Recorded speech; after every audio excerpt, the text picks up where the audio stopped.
প্রতিটা মেয়েই মনে হয় আসলে এরকম হাজবেন্ড চায় যে প্রতিটা মেয়ের একটা স্বপ্ন থাকে যে আমার লাইফের হাজবেন্ড যে হবে সে আমাকে কোনো কিছুতে না করবে না যদি সামর্থ্য থাকে। আমি প্রথমে এই থ্রি পিসটা এই কুর্তিটা যখন পছন্দ করি তারপরে ভাবলাম আচ্ছা এটা ভালো লাগতেছে না আরেকটা নিলাম। তখন আমার হাজবেন্ড বলতেছে এটা সহ নাও। হ্যাঁ, এটা নেওয়ার পরে আমি আবার বললাম যে আচ্ছা এটার সাইজটা একটু ইয়া লাগে, তার সামনে আবার এটা পড়ছে। তখন আমি বললাম আচ্ছা কোনটা চেঞ্জ করে নিব, এটা না এটা। তখন সে বলতেছে এটাও নাও তোমার ভালো লাগবে। হ্যাঁ, এবং হিজাবের ক্ষেত্রেও তাই, আমি যখন একটা নিলাম তখন বলল যে দাম তো কমই আছে আরও দুই তিনটা নিয়ে নাও। তো আমি জাস্ট আমি আমি আসলে ব্লেসড এবং আলহামদুলিল্লাহ আল্লাহর কাছে লাখ লাখ শুক্রিয়া। ওনার যদি সামর্থ্য থাকে, ওনার সামর্থ্য থাকে অনুযায়ী আমাকে কখনো না করে না।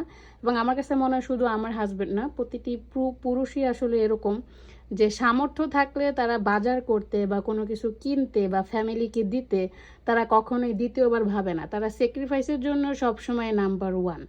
তো তাদেরকে সবসময় আমাদের রেসপেক্ট করা উচিত, ভালোবাসা উচিত। এবং থ্যাংক ইউ, আল্লাহ হাফেজ।